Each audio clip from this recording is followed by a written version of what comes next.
Now, these people are the stewards and custodians of this amazing forest, this amazing biodiversity, and they need help. They're doing a great job, but they need help. And they need help from those countries that are extremely cash rich, but natural resource poor. We are extremely natural resource rich, but cash poor. There's got to be some trade-off there somewhere. There's got to be some middle ground there somewhere. New Guinea is the world's largest tropical island and has the third largest expanse of tropical rainforest in the world. Split into two separate nations, Indonesia and Papua New Guinea, it is the most culturally and linguistically diverse region of the world.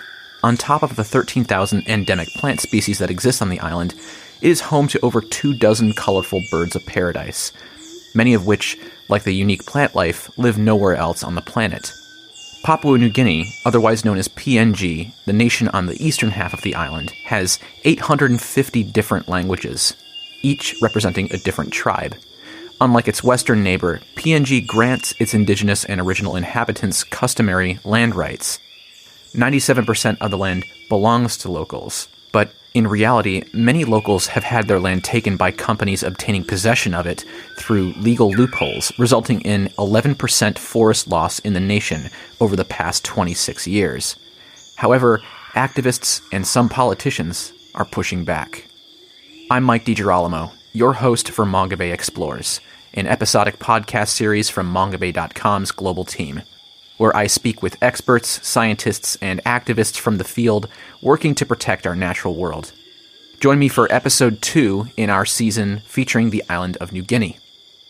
This week, I spoke with Mongabay contributor and Sarawak Report investigative journalist Rachel Donald and the governor of the Oro province of Papua New Guinea, Gary Juffa, about illegal logging and deforestation in PNG, how it's perpetuated by political corruption, legal loopholes, and ultimately violence, and what can be done to stop it.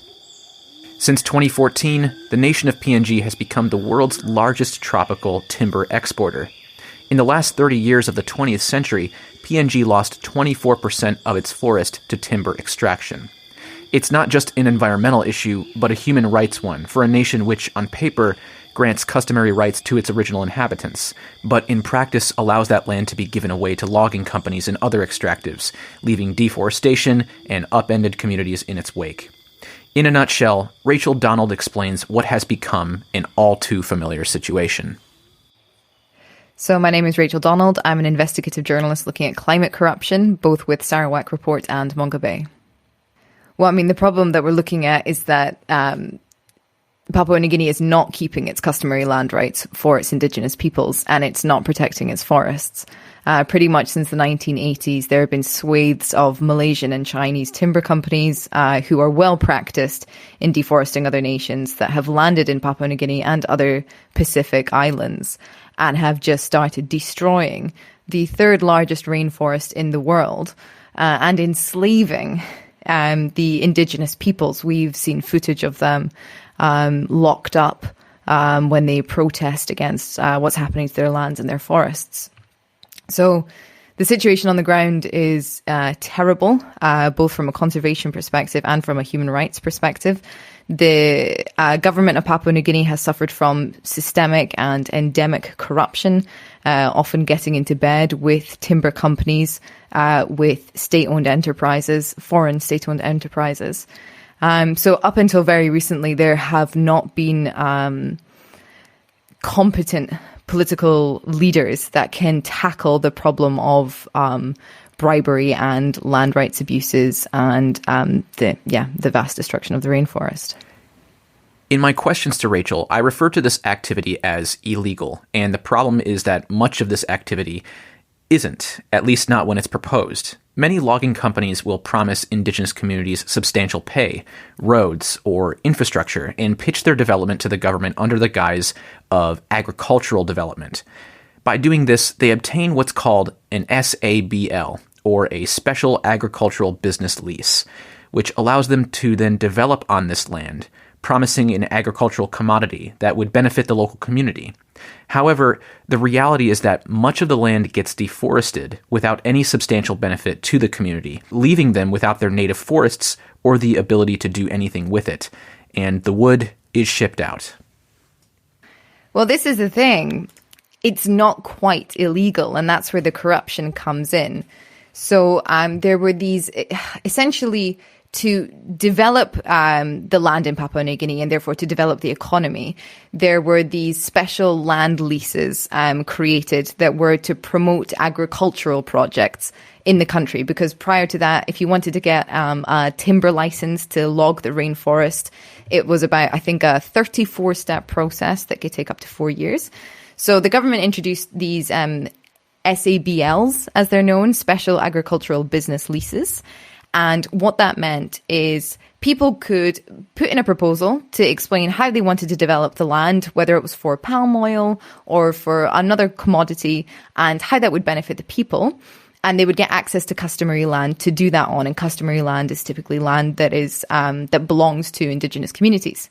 Now, instead, what happened was timber companies submitted fake proposals for agricultural projects, would come in, cut down all the trees, and export the round logs, and then leave the land completely destroyed and do nothing to reforest it, do nothing to plant any commodities. So essentially ripping out that natural wealth that belonged to those Indigenous people and making a huge profit from it. The NGO Global Witness conducted a 2-year investigation and found that around 90% of wood exported out of PNG is finding its way to China through well-traveled routes.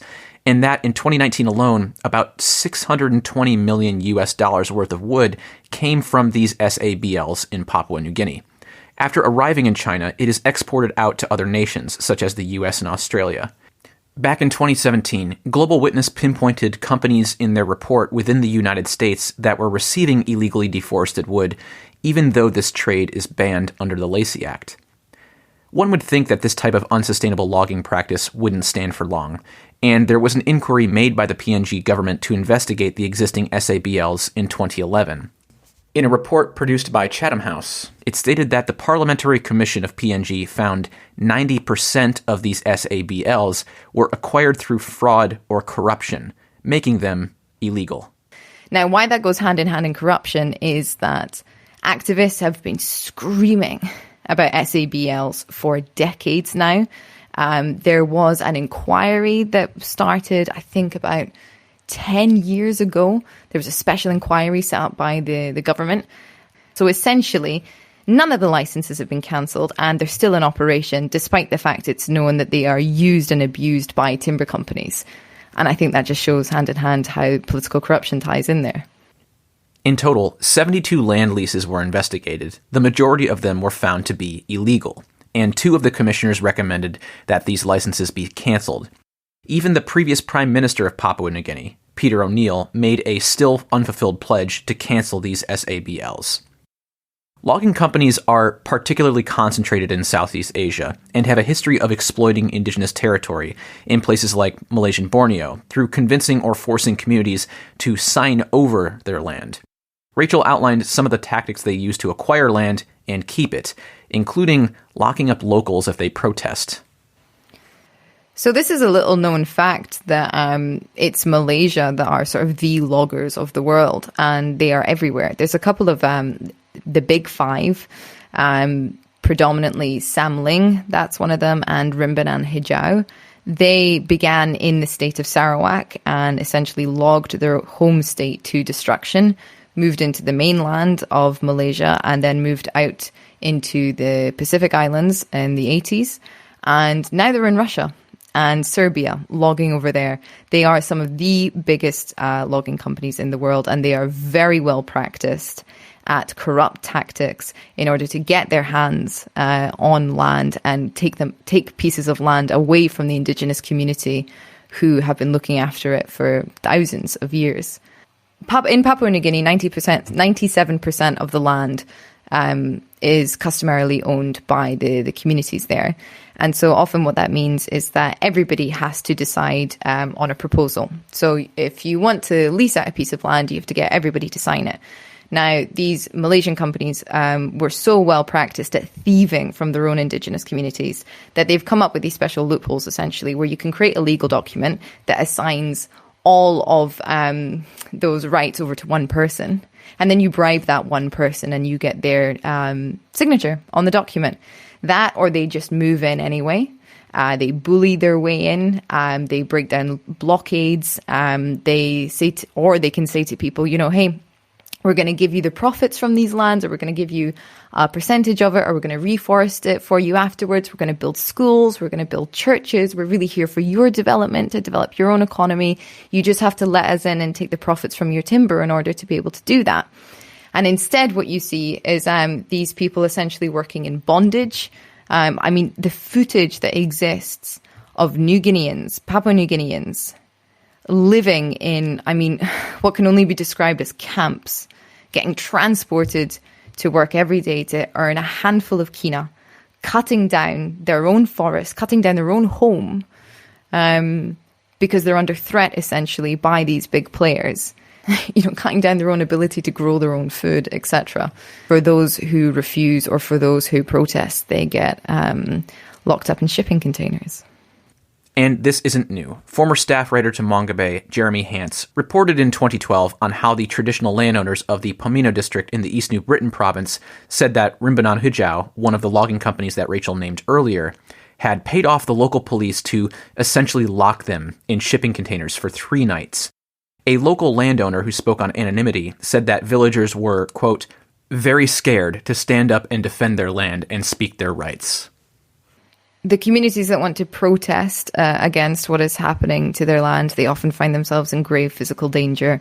They will either get locked up in these makeshift cells, i.e. shipping containers, by the company securities, by the company's own security forces, or the company gets the police involved and pays them to lock up very legal protesters. And there's stories, it's not just, a gang of, village men going down and taking on, the timber companies. It's families. There are stories of men, women, and children being locked in these shipping containers that contain no windows, given no water, given no food for days on end, just for holding a legal protest against land that has been often, yes, illegally or forcibly taken away from them. If you've been following along with COP26 coverage, you may be familiar with the Glasgow Declaration that called to halt and reverse deforestation by 2030. Given the amount of illegal logging in Papua New Guinea, which is estimated to make up 70% of PNG's timber industry, I asked Rachel her perspective on how she thinks about this declaration, given the challenges PNG faces with such a large amount of illegal timber extraction. I can tell you that from a journalistic perspective, I find it absolutely shocking that more people weren't discussing the fact that a previous deforestation pledge had been made about 10 years ago that we failed to meet in 2020. That pledge has already existed, that we will halt and reverse deforestation, and we simply flew by it. So why there would be any cheers or any self-congratulations about another pledge being made, especially when it does nothing to tackle the fact that most logging that happens around the world is illegal in its nature and is also a human rights abuse. It's all very well saying, in Europe, for example, we're going to keep a better eye on what's going on when it's the forests of Russia are being cut down in places that are completely inhabitable and nobody is aware of it. Nobody is keeping an eye on it. So for me, it's extremely frustrating that that was heralded as a breakthrough at COP. In 2014, over 200 different entities, including the private sector, governments, and indigenous organizations, signed on to the New York Declaration of Forests, which aimed to halve deforestation by 2020 and eliminate it by 2030.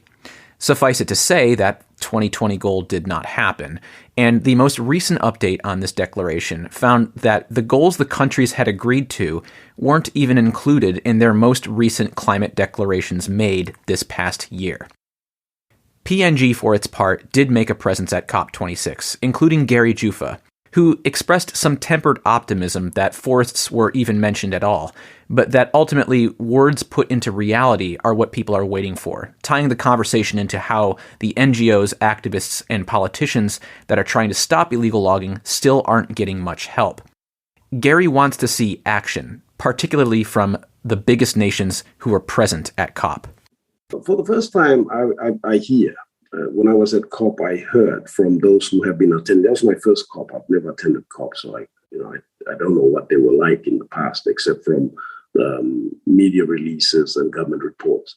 But what I heard from those who have been attending is that this was the first time forests were mentioned in a firm way, with pledges being made by nations to help stop deforestation, help carry out conservation programs, help build robust preservation efforts, etc. They said that this never used to be discussed in COPs in the past.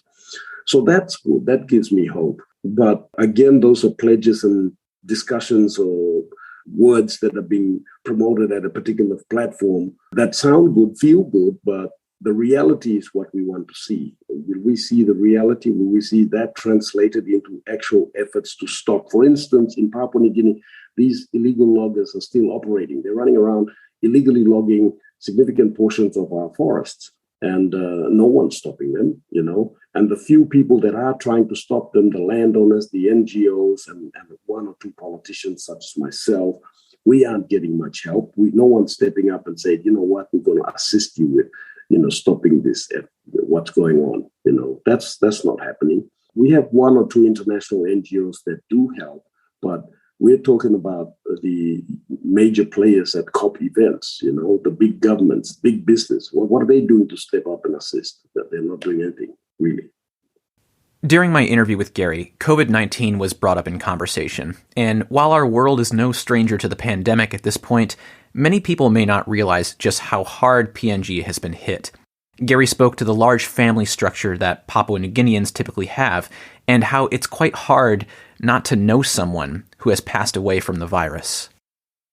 In Papua New Guinea, which is a Melanesian society, so we have huge extended families, we have clans, tribes, and interrelated to other clans and tribes. So a typical Papua New Guinean he'd have like 5,000 relatives, at least. So deaths are common. We're used to people dying, but this with COVID, I've just lost so many people I know that it's freaky, people that I went to school with, that I'm friends with, that are related to me, in a very short span of time. It's just very freaky.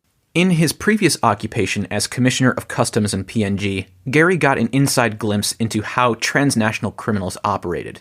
But it wasn't until he got into politics that he noticed how much leverage logging companies have over politicians, in not just Papua New Guinea, but in Malaysia, where Rachel notes most illegal logging originates.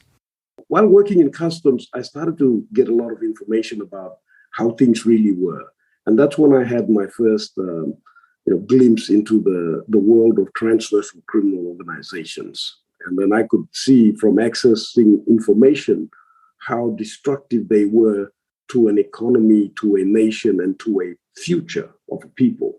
So it started to come close to home when these cartels, the logging guys, wanted to come to my area and do logging there. So I went home and we put a stop to it. But we're from the mountain area, so the mountain people are fairly aggressive people. I think that's the case in any part of the world. And they burnt down machines and kicked these people out. But the coastal people are a very placid people. They're very pacified people. So they were easily exploited by the logging guys. And as a result, the loggers were starting to grow their roots in my province. And that's when I decided that I'd stand for election so that I could stop them. And when I went into parliament, I was surprised, even more so. I thought I knew these guys and how, bad they were, how big they were, how powerful they were. But I had no clue until I was in parliament. And I realized that so many in parliament were muppets and puppets owned by these cartels. And it was a very lonely effort to try to fight them. Nobody wants to take them on. And then it dawned on me that these same people had basically paralyzed politics in Malaysia, and they were doing that in Papua New Guinea and in Solomon Islands. They control a lot of political stock. and they were very destructive. Also, what upset me was the fact that we had governments like Australia, New Zealand, the US, and other Western governments. They know about this, and they should be helping us. They should be because this would be very important in saving a nation, but not only just the nation, but the biodiversity, the forests. These are assets that belong to the world. Why people? I was just thinking, why can't people come together to save this, especially from these criminals? But I learned that countries have their own, or governments have their own agendas and their own interests, and your enemies are not necessarily their enemies. And the situation that these enemies may create may be to their advantage or benefit, so they're not going to say anything about it or do anything about it. But I think that day is coming to an end because, now with what's happening around the world, we have to pay attention to what these insidious characters are doing and deal with them. So I asked Gary from his perspective what role other countries could play in helping combat these companies. What could, for example, the United States do? His first answer was that other nations need to take additional steps to stop the laundering of money in their banking systems and economies. Gary says that the individuals involved are known to foreign governments, but are essentially given a free pass to continue doing business as usual, and more monitoring is needed. Well, for instance, these organizations, they have substantial monies or revenues that they earn from their illegal activities. These monies are processed in banks. These monies are processed in banks into other economies and used for investment purposes. This is what they can do. They can put a stop to that. They can ensure that these monies aren't being laundered or cleansed by their banks or banks from their countries, that this tainted money is not entering their economies and going into investments. If they know this and it's happening and they allow it to happen, then you have to wonder why. They're being complicit. I think they're making efforts, but it would have been great if they had started earlier. A lot of these characters that are involved, they know who they are. They're moving around freely. They're traveling around freely, and they're carrying out business activities. They're doing their business, etc. overseas, here, there, everywhere. They're using ships. They're using banks. They're using, aircrafts. They're using mechanisms that these nations can control to stop them or disrupt them from carrying out their activities, for instance. One way Gary suggests that governments can intervene more aggressively is by providing assistance in setting up a task force that investigates companies who abuse or terrorize locals into giving up their land and other environmental or human rights crimes. I just think this way. If I were the Australian government and I knew that this illegal logging was rampant in Papua New Guinea, then I would say set up a task force of some sort or offer some assistance to Australia, to the PNG government, and say you need to set up an investigative task force investigating crimes against nature, for instance, and crimes against humanity, because a lot of times these are crimes against humanity in that the people who own the land are often brutalized by state forces or by criminals to basically get them to agree to selling their rights to their land so that these characters can go in there and log and rape and plunder their forest. So they could assist in so many ways like that. And Gary isn't alone in his recommendation. Chatham House, the international affairs think tank, essentially suggested the same thing back in 2014 in an article that Jeremy Hance wrote for Mongabay. Quote, increasing enforcement, finalizing a new legal standard, and creating a transparent chain of custody system. Once real enforcement begins, dissuasive penalties must be applied where serious breaches are exposed, including the cancellation of logging licenses, the report said. The authorities must also radically overhaul and improve transparency of forest-related information, thereby making it easier for third parties to assist in monitoring the sector and making corruption more difficult to get away with. Gary made sure to state that some of the nations mentioned are trying, but a desire to not be perceived as interfering is hampering more aggressive action, and more could be done. Look, don't get me wrong. They try to help, and also I think they're also mindful of the fact that this is a sovereign nation. They don't want to be seen to be interfering, etc., etc. But I really think that they can do far more than what they currently do. That's all I'm saying. So I asked him to continue to elaborate on how exactly countries could do more, and it ultimately came down to the supply chain and concerted efforts into tracking this accurately. But how do you accomplish this? PNG, as Gary will later note, can't do this alone due to financial resources, pressure, and corruption within the government itself. Well, for instance, they could look at the markets. Where are these logs ending up? Because a lot of these logs go to places like China, they're processed, and then they're shipped off to markets in Europe and America. Okay, so if you can determine where these logs are ending up, you can shut down those markets. You can shut down the demand. You can say, we're not accepting timber from this source, from these countries, because we know that they've been illegally obtained. Gary cites the two separate government inquiries into illegal land licenses, the one in 2011 as well as one in 1989, as being proof enough for the need for more intense monitoring and outside intervention. He references an incident involving Judge Toss Barnett, of whom the initial inquiry was named after.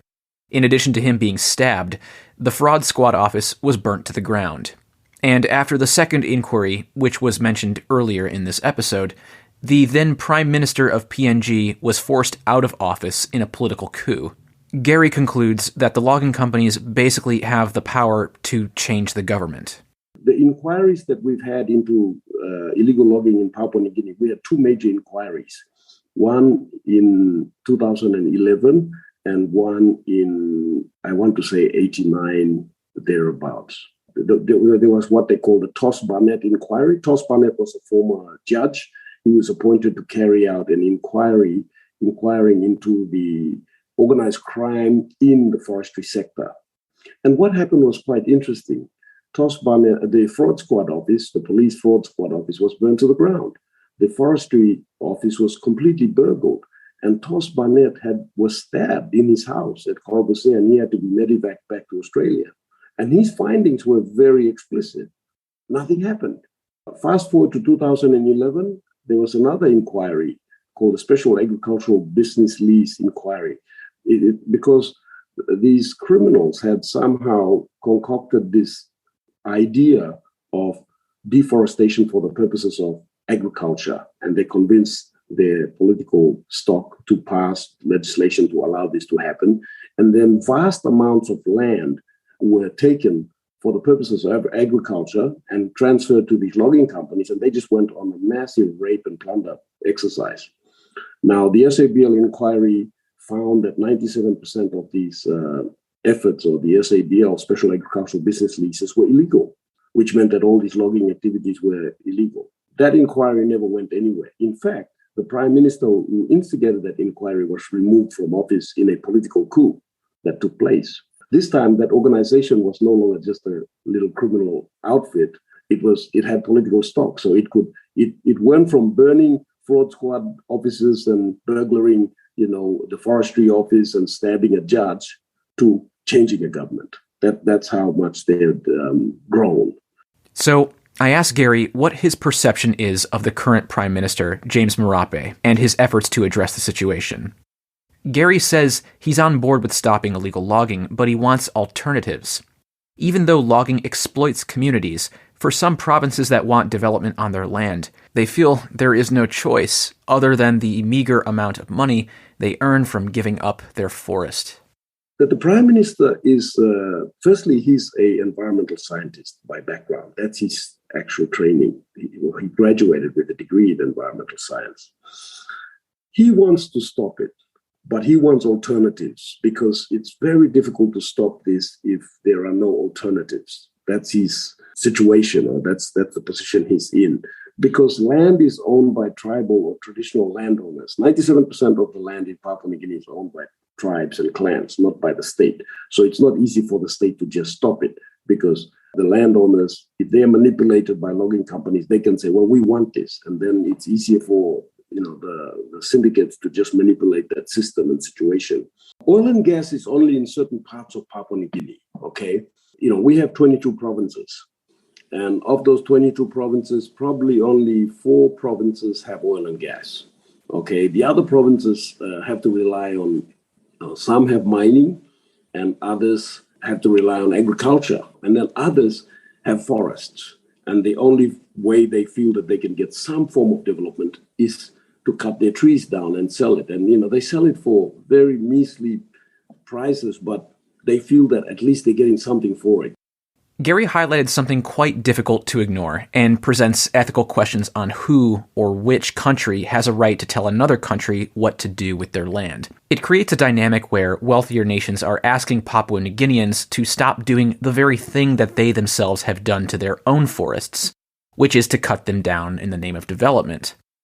Gary wants to see wealthier countries to put their money where their mouth is and provide financial incentives and income to less wealthy developing nations. You see, so the situation is this, Mike. You've got the world coming and telling us, oh, we've got global warming, we've got climate change, you guys shouldn't cut your trees down. Okay, fine. But what's the alternative? How about, what are you giving us? That's the situation that a lot of people, face in these remote areas. And these companies are able to exploit that, you see, because you can go and tell a people and say, hey, don't cut your trees down, because if you do, then these are the consequences. But these people are going to say, well, we need a road. And at least the logging company is building us a road. And we need a school and we need an aid post, And meanwhile, it sounds a bit funny that these characters who are telling us not to do this, well, they've gone and cut down all their trees. They've liquidated their natural resources and built an unnatural world and become extremely wealthy. But they don't want us to do it. Well, if they don't want us to do it, and if it's so important to them, then why don't they come and compensate us in some way? Or why don't they make an arrangement where they can? We would not mind if they paid us to keep our forests. We'd be happy for that. But it's got to be a reasonable price. Inevitably, carbon trade is likely to come up in any conversation surrounding forest incentives, and both Gary and Rachel had a lot to say about it in the context of Papua New Guinea. Rachel feels that introducing them has further commodified forests, runs the risk of perpetuating many of the same problems that currently exist, such as land grabbing. Since carbon credits can't be applied to customary or indigenous lands, this means that, again, indigenous communities must agree to give up their land to yet another corporation. For those of us who have been following a couple of the schemes that have been deployed around the world, arguably the reasoning behind it is to continue business as usual for as long as possible. Commodifying the world's forests are the reason that they've been cut down so dramatically to that extent already. So why on earth we think, or people think, introducing a financial market for the carbon credits that will come out of that will do any better. It just means that the moment that some technology comes along that is carbon capture, then they'll go back to cutting down the forest because they're still only ever seen as a commodity. It also means that it will be nations and corporations with capital behind them that will have access to these forests. A little known fact is that carbon credits cannot be applied on customary land. So any forest that is being stewarded and lived in already by indigenous people cannot be classified or used in a carbon credit scheme because you're not adding credits to the world's global carbon economy because that forest is already being protected. So my fear, and the fear of quite a few environmental journalists and environmental activists, is that this is going to be used as a form of land grab to take indigenous communities, to take the land away from indigenous communities in order to kind of sell it off to the highest bidder. And Rachel's fears are validated with real-world examples of this exact problem.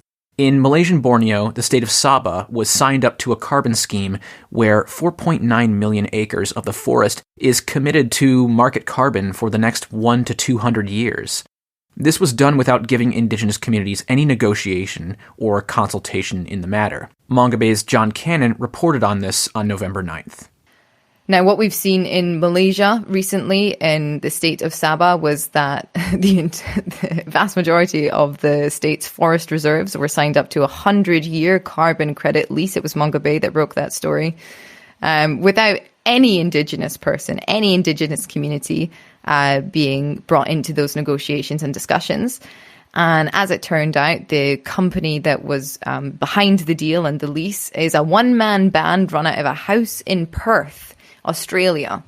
with a company that had only just been set up in order to make that deal. So that raises a whole bunch of questions as to where the money's coming from and whose pockets it's actually going into. This should be of a huge concern to Papua New Guineans because there are talks on the table of carbon credit schemes being introduced there to protect the lands and develop the economies and provide education and development to the people.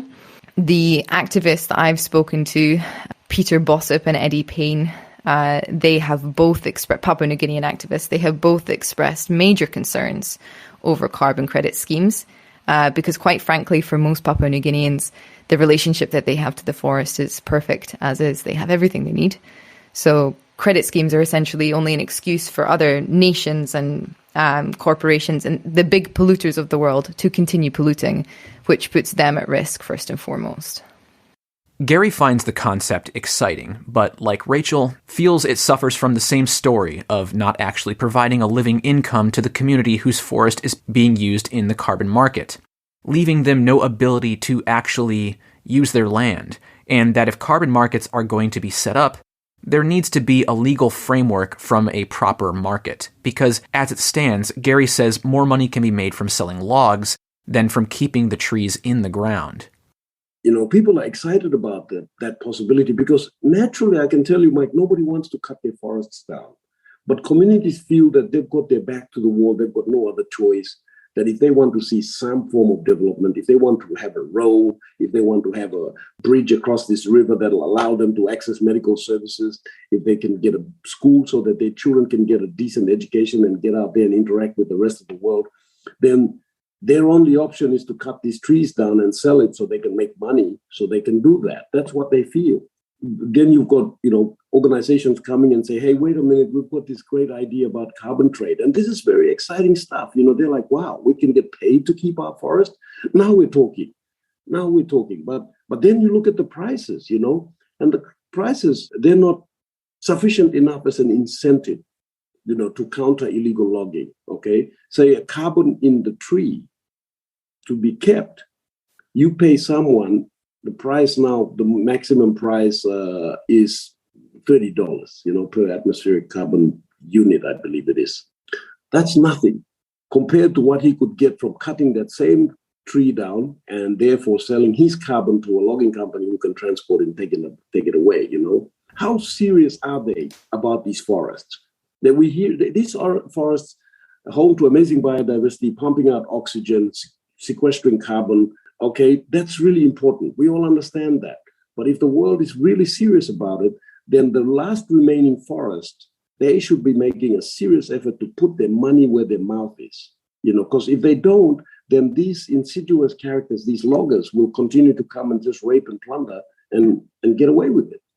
The fact that Papua New Guinea doesn't have a properly regulated carbon market creates what Rachel calls a Wild West, incentivizing those who are simply looking to make the most money without paying a fair price for the land they are taking.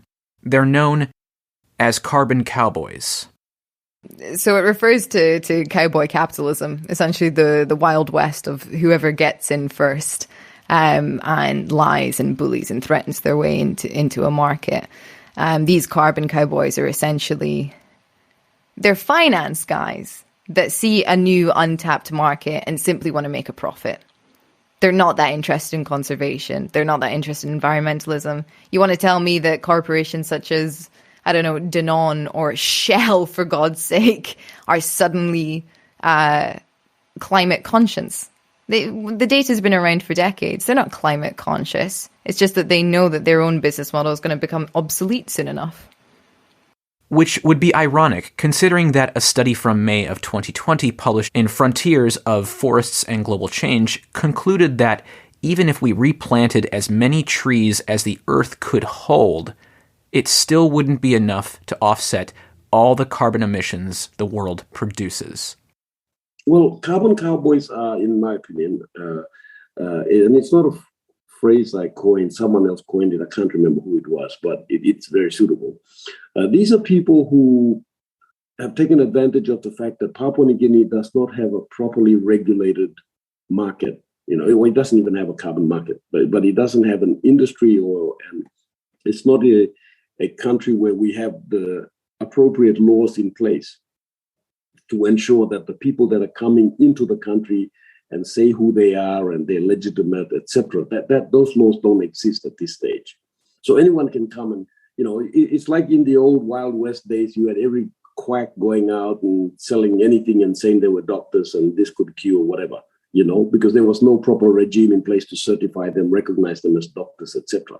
That sort of atmosphere exists here with carbon trade.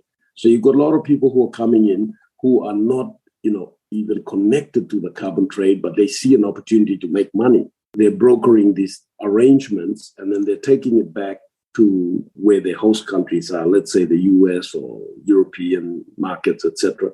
And they're helping those countries or the companies that operate in those countries offset their carbon footprint using these forests here. They can do that. It's a very raw market area yet, So these are characters that are coming and doing that.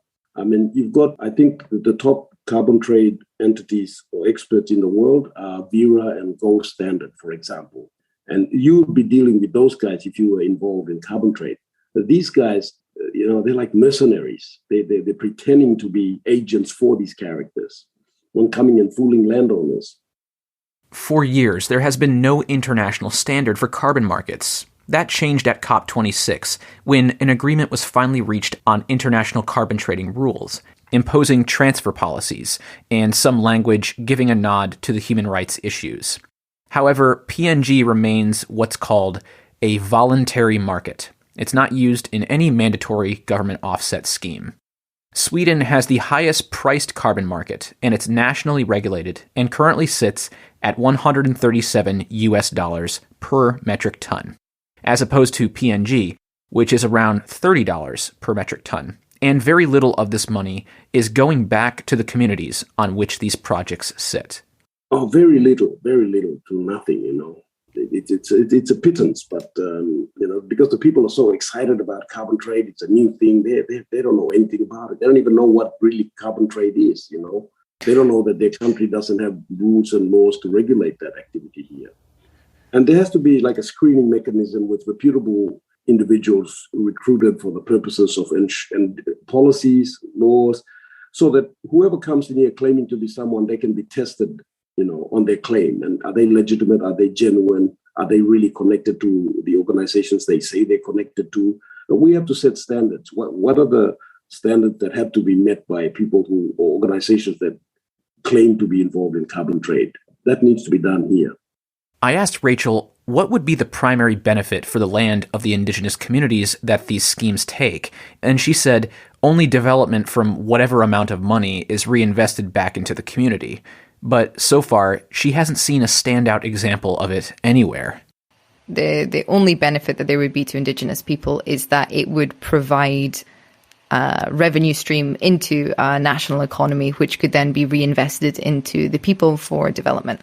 From what we've seen thus far, there is no exemplary carbon credit scheme. Admittedly, it's still very new, and I'm sure that there are people with good intentions out there that really, really do want to find a way to both protect the forests and develop economies and provide education. I mean, it's a worthy it's a worthy cause. But to think that those things can be deployed in nations that are already crumbling under corruption seems to me, well, a bit puerile. If you listened to episode 1 of this series, you'll recall that Miriam Sapuma from Synchronicity Earth mentioned that more educated Papua New Guineans are crucial to conservation. So I took the opportunity to pose the question to Gary to get his opinion, and he agreed fully with Miriam on this. But he further elaborated on the specific kind of education, which isn't the one that Western society has been accustomed to for the past couple of centuries, but rather one that focuses on the importance on the land on which you live. Well, she's right. I mean, education is probably number one. We need more people to understand the importance of their environment, and the role it plays in their life. Right now, we have a huge illiteracy problem. I mean, we've got more than 60% of our population that are illiterate. For instance, that's a huge number of people that are just not literate enough to understand what's happening. Also, the fact is a lot of our traditional or tribal systems have been dismantled over the years by colonization efforts, by religion. And so traditional conservation methods, traditional farming and agricultural methods, traditional forest, land, water management efforts have all been dismantled. And you've got generations of Papua New Guineans who now don't know the importance of the environment, how to take care of it, etc., etc. So the alternative is the Western education, which hasn't done much to help educate them, because we're still clinging on to the education system of 200-300 years ago, which is to just train people to come out and be enslaved to a system that works for someone else to enrich them, and we aren't training our children the importance of conservation, the importance of biodiversity, the importance of forests, the importance of ensuring that your natural environment is robust, and because you depend on it, without it you can't be. This is not being trained. This has not been sufficiently educated into our children. I asked Gary to share with me what he sees as the most unique parts about his country, and he mentioned to me that on top of the vast cultural and biodiversity of his country, some tribes weren't even known to the rest of the world until as late as the mid-90s, and that these 1,000-plus tribes have thus far lived sustainably in their environment without changing it at all. Their culture is notably welcoming and peaceful, but unfortunately, as outlined in this podcast, is taken advantage of.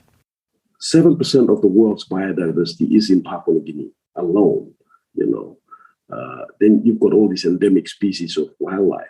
At the same time, our people are they're an ancient people, and in many instances, their cultures are still very unique. They're very unique in that they have not yet been influenced by the rest of the world. I mean, in 95, when I was at university, a tribe was discovered that had never had any interaction at all with the world. In Madang, the Hagahai tribe, for example, 97% of the land is owned by the tribes and clans. They've had very rigid but flexible, in a way, systems that have allowed them to live, interact in harmony with their environment without modifying it.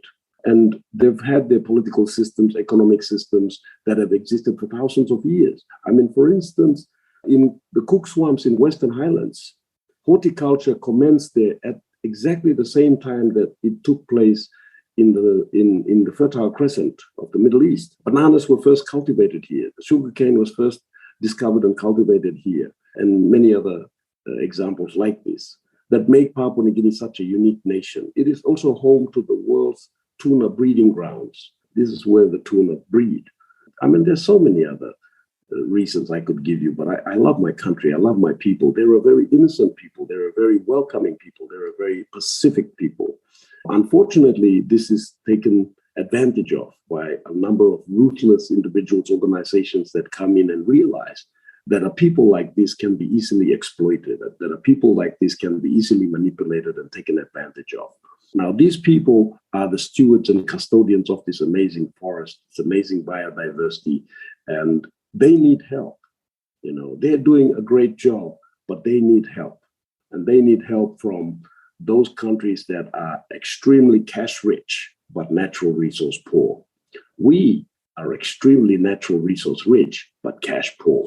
There's got to be some trade-off there somewhere. There's got to be some middle ground there somewhere that we can work on. If we are concerned about what's happening in this world with climate change, global warming, the destruction of our natural environment, if we are as concerned as we claim to be, then we should be looking for means and ways to make this happen, where the cash-rich nations can work with the cash-poor but natural-rich nations, so that we can protect these forests, this biodiversity, our last remnants of natural environment that are intact still.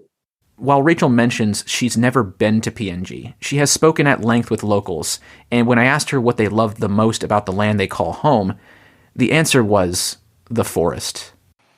When you listen to Papua New Guineans talk about their way of life, and especially their childhoods, I mean, it's a kind of Garden of Eden, they have everything that they could possibly need.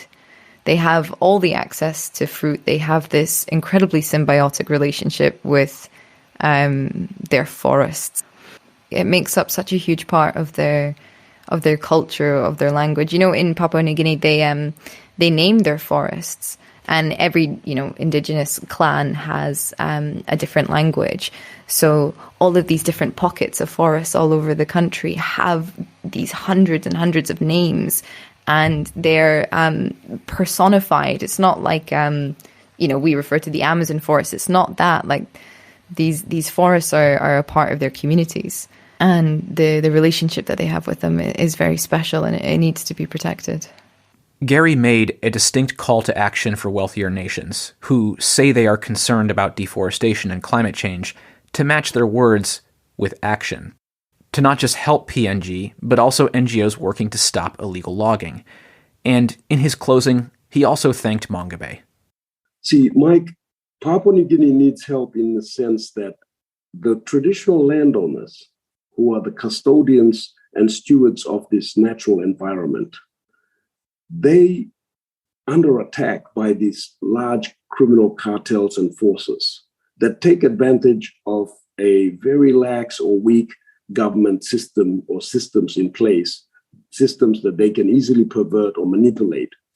And they have then gone into this natural environment and they are raping and plundering like no tomorrow. Now, these assets don't just belong to Papua New Guinea. They belong to the world. So the world needs to pay attention to this. And they can't say, oh, it's a sovereign country, we have to let, no. That's no longer a good excuse, because right now, with the way things are in the world, with climate change, global warming, and mankind madly rushing to the precipice, well, we've got to find a way to try to stop that rush. And one of those ways to try to stop that rush is to help the people of these countries, fight off these criminal cartels.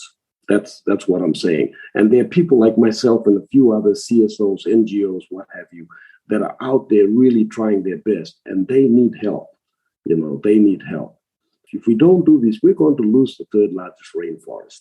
We're going to lose this amazing biodiversity, and we're going to ultimately be losing this fight to mitigate climate change.